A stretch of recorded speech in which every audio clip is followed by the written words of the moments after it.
Hi, I'm Jenny Brown and a warm welcome to our weekly Buy-to-Let market update. I hope everybody is doing really well and enjoying half-term week just as much as I am.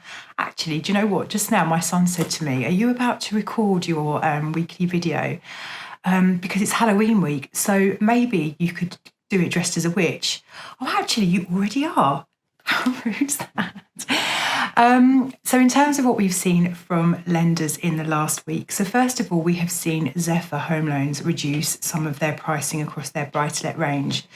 We've also seen Precise Mortgages introduce some autumn special products which are available to 70% loan to value. Now with these, there's interest rates starting from 3.14% and a reduced arrangement fee of 1.25%. They normally charge 2%. So that represents really good value. Now, these products are available to people and limited companies, and by limited companies, we're talking very clean SPVs here. They're also available on standard properties, multi-units and HMOs. Now, we've also seen Precise reintroduce their Tier 2 lending products, which means they're able to accept applications from those people who have CCJs and defaults, which were registered over 24 months ago, and rates on these products start from 3.24%. We've also seen Accord Mortgages reprice upwards on their 75 and 80% tiered products. In the 75% tiering, rates have increased by 0.36%, and at 80%, the rates have increased by up to 0.94%, which is obviously quite a large increase. Now, the reason they will have done that is because at 80% loan to value, there's very few lenders in that space of the market. So I'm imagining Accord are getting fairly flooded with applications. So they've increased their pricing to kind of try and manage their workflow. I think as well, being really honest about it, if you're one of the only lenders at 80% loan to value, you're going to be in a position where you can afford to make a greater margin on your offering. And so there's probably a commercial element of looking to increase profit on these deals as well. Now, lastly, with Accord, what we've seen them do is review their product set and just condense the number of products which they have on offer. So before these changes, they had a fairly impressive 57 products in their buy-to-let set. They've condensed this down to 27 products now. I don't think this has got anything to do with reducing appetite or restricting what they're actually doing. It's more about just condensing down a rather unwieldy number of products to make things more manageable. Now, lastly, this week, we've seen West One make some changes to their criterion pricing. They've reduced their rates by 0.25% across the board, which is great news. And they're now able to offer loans of up to £1.5 million at 65% loan to value. In line with this, they've also increased their maximum customer exposure to £1.5 million. So some good movement around with the lenders this week, largely for the positive. So good to see lenders are still looking to amend things and improve criteria where they are to support our landlord community. A report was published earlier in the week which set out lenders' average turnaround time. So there was various timings that were measured. So number of minutes people were kept on hold when they were phoning up, average days to underwrite an application, and average days to get to mortgage offer. And it was really interesting actually because there is such a huge variation in terms of timings. So the fastest lender on the list is citing an average turnaround time to offer of 4 working days, which is, good, but in any time of the market, 4 days is really, really quick. The slowest lender was taking an impressive 56 days, and this is their average, so you can imagine how long some of their cases are actually taking. But I think really what I took away from this is that, first of all, the lenders are largely working behind. So when you look down the list, the average turnaround time from start to finish was sitting at around 28 days. And I think the message really here is that if you are looking for to take a mortgage and it turn around relatively quickly because you understand time pressures, do have that conversation with us or whoever it is you're dealing with, just to make sure that the lender that you're going to be approaching is going to be able to operate within the turnaround times that meet your requirements. Now, I read about something a couple of days ago, which I just wanted to mention to you, and it's not necessarily mortgage related, but it is COVID related and finance related. And I know that a lot of people are probably facing slightly more tougher finances at the moment. So I just thought this was really worth sharing, if not for you, but it might help somebody that you know. So basically, people who have accumulated debts as a result of COVID can now register with the step change debt charity to gain access to new short-term payment plans. The COVID Payment Plan, or CVPP, is aimed at people who need more time and forbearance to get back to resuming full payments on debts built up during the pandemic. Now, plans on this will go live in November. The CVPP has been developed in consultation with HM Treasury and is supported by the Money and Pension Service. And it will be signposting eligible consumers to it via its online Money Navigator assessment tool. So Step Change estimates that among those who have seen their finances affected by COVID, nearly 2 million were not in financial difficulty pre the pandemic, but are now in a situation where they cannot meet their full contractual commitments. So if there is somebody that you know, or indeed yourself, we are struggling to kind of stay afloat with regards to your debt payments, it might be worth just heading over to the Money Advice Service website where you'll be able to find more information on this. Now, because we don't understand this fully, it's obviously a new thing. What I don't know is if you were to make use of this payment plan, how this would impact your credit rating. So if this is something you pursue, it's worth just really doing lots of research to understand any impact this may have on your ability to obtain mortgage finance in the future. But like I say, it could be something that which will help support some people who are in financial difficulty at the moment. House price movement. I gave you a week off last week. So this week there's 3 different sections of news articles I want to share with you to make up for your week off. So first of all, Andrews Property Group have released a report saying that house viewings trebled in Q3 compared to the previous quarter. And they're citing that this is because of buyers looking to take advantage of the stamp duty holiday.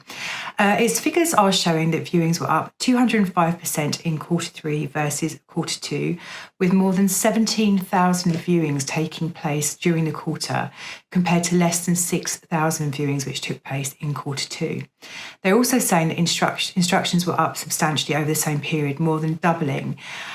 Interestingly, I quite like this one, virtual viewings still make up 1/3 of all viewings carried out in Q3, and they are expecting this to increase going forwards if regional lockdowns are imposed across the country. Now, another piece of information that came across, which I really thought was quite interesting, is that the number of UK residential property transactions rose to 98,010 in September, which is just 0.7% below September 2019's figures. And this is according to latest figures from HMRC. So season adjusted transaction figures are also 21.3% higher than in August 2020. And on a non-season adjusted basis, residential transactions totaled 101,920 in September this year, which is actually 2.4% higher than in September 2019. So I think really what this is showing us is while the market obviously was incredibly quiet in particularly Q2 of this year, Q3 has been super busy and things have kind of caught up. So we're essentially back-ending the year in terms of housing transactions. Now, the last piece of housing market news I wanted to share with you this week is that house prices in England and Wales are on track to see further gains of 8.8% over the next 3 months. And that's according to the Really Moving House Price Forecast, which was published in September 2020. Now, what their report is saying is that despite this gain, the first signs are emerging of a slowdown in the rate of growth. Pent-up demand and an urgency to ensure sales are completed before the stamp duty holiday ends next spring have driven a spike in activity and pushed up prices as buyers compete for homes. But what they are also suggesting is the market is approaching a tipping point as concerns over rising unemployment and regional lockdowns will really start to take a toll on consumer confidence. What they're saying is there, I guess, nothing that won't come as any great shock to you, is that we're still kind of seeing the effects of the stamp duty holiday really kicking in and house prices are still creeping up. But they are really thinking that things are kind of reaching the peak at the moment. This week, I want to talk to you about HMOs. There's definitely been a spike in interest with people looking to purchase HMOs. It's an interesting time for people to be looking to do that. I think probably people are really kind of focusing on yield-based investments. As we know, HMOs tend to produce a better yield than the standard property counterparts. And I think when people are looking at cash flow, which understandably they are at the moment, and also spreading risk as well, because with an HMO you have multiple tenants in there. So if one moves out, the property can still be income generating. Whereas if you let your house to a family and they leave, reletting it, obviously the property is empty for a period of time. So I think there's an element of people looking to spread risk as well. But there's definitely an increase in interest in HMOs at the moment. So now felt like a really good time to give you an overview of HMO mortgage lending. So first of all, I think it's really important just to talk to you about, from a mortgage perspective, what is an HMO, because there's lots of different kind of definitions of an HMO in terms of number of rooms, how many floors there are, licensing and all this kind of stuff. But in a mortgage lender's eyes, it's really more about how you let the property. So if you have a property and you have 4 tenants in there, but they are on a single tenancy agreement, you won't necessarily need an HMO mortgage. But if you had the same property with the same 4 tenants, but they had separate tenancy agreements, then you would need an HMO mortgage. So it's more about how you let the property, how many tenancy agreements there are, rather than whether the property is, for example, licensable. So look, in terms of, first of all, eligibility for HMO mortgages. So where we're looking at properties where there are multiple tenancies, we're looking at proper HMO mortgages here. Generally speaking, lenders do prefer to lend to people who have letting experience. If you have never let a property before and you take on a 6-bedroom HMO with essentially 6 tenants, you've gone from no letting experience to managing 6 separate tenants. And that could be somewhat a baptism of fire for you. So lenders do prefer to lend on HMOs to those with experience. The other thing with HMOs is that there is a bit more involvement in terms of the regulatory requirements that sit around the properties, in terms of things like potentially needing fire doors. Rooms have to have minimum space within them. Communal areas. There's all kinds of rules and regulations that sit here. So lenders do often prefer to lend to experienced landlords for HMOs, also because they have a greater understanding of the regulatory requirements. Now, having said that, if you are a first-time landlord but you are looking to purchase an HMO, there are actually lenders who will do this for you as a first-time landlord. So while generally people prefer experience, that's not the case for absolutely everyone, so don't worry. In terms of what lenders look for from their borrowers, it's really similar to normal buy-to-lets. There are those lenders who want you to earn X amount of money personally to be able to access a mortgage from them. There are lenders who don't mind how much you earn. We have lenders who will do HMOs in personal names and limited companies, trading companies, layered companies, all those kind of different permutations. So it's on the table for all different borrower types. Likewise, ages aren't really a big deal. We've got lenders who will end up to, an 85 application for HMO. So age doesn't need to be a limiting factor. In terms of the property itself, so I think it's fair to say that most lenders have appetite to lend on HMOs of up to between 6 and 8 bedrooms. So what we would almost class as the smaller HMOs. But there are lenders who can lend on HMOs on buy-to-let rates without having to put you onto a commercial lender in the commercial terms of HMOs of up to 20 bedrooms. So they can be quite lumpy. And actually there are lenders who will even go to 75% loan to value on a debt of up to £3 million on HMOs as well. So for those larger HMOs, there really is opportunity to get buy-to-let terms, on the larger loan sizes and the bigger kind of asset.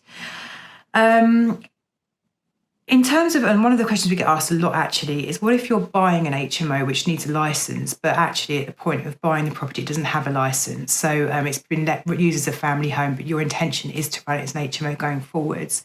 How do lenders view this? So generally speaking, with the lenders, they will want sight of an application for an HMO licence from you before completion. So you need to demonstrate you have applied for the licence, but they don't ask for the licence to be in place for completion, okay? For those of you who have been through the process of applying for HMO licences, you'll know from experience that some councils are really kind of on it and others take a really long time, so lenders don't penalise you for this. If you have a property which requires an HMO licence and you're remortgaging it, understandably, the lenders will expect you to have the licence in place before they will release any funds to you. If you are in an area where you have applied for the licence and it's just taking forever, there may be some kind of forbearance from the lenders in understanding this. Sight of your application being submitted, proof that the council have received this and they're working on it, or something along those lines. But generally speaking, it's pretty reasonable to expect that if you have got an HMO property that's running as an HMO, that you would have an HMO licence. In terms of the interest rates, we're going for proper HMOs. The interest rates, roughly speaking, sort of start at around 2.9 and then they work their way out from there. I think realistically at the moment, if you're looking at an 8-bed HMO, you're probably expecting to pay a rate of between 3.5 and 3.8% at the moment. But there is kind of variation on this. Incidentally, for those people who have properties which are let on a single tenancy agreement, and this, it's really important to say here, think maximum of 5 rooms. Okay, so if you've got 10 people on a single tenancy agreement, you're not going to get that away on a non-HMO mortgage. It's only for the smaller properties. So you've got a property, you've got multiple tenants on a single tenancy agreement of no more than 5 rooms. The rates you can get are actually sort of traditional buy-to-let rates and really competitive. Personal loan borrowing 1 point something, so very, very good. And that really is probably as much as we'd need to cover in terms of accessing HMO mortgages. Every single property is quite different. So I think with these, it's always worth just giving us a call to run through the numbers and your kind of background so we can check eligibility. But actually, HMO mortgages are, they're quite widely available these days. So they're not overly complicated to access by any stretch of the imagination. And there you go, that's us for this week. I'm going to fly off on my broomstick now and crack on with the rest of my working day. Thank you as always for joining us. And if you do have any questions, please do give us a call, 0345 345 6788, or go and have a look at our website, mortgagesforbusiness.co.uk. If there is any topics that you'd like us to talk about, we'd be very happy to take suggestions. If you just leave a comment under this video, we'll look to address your suggested subjects as quickly as we possibly can. Until next week, look after yourselves and happy Halloween.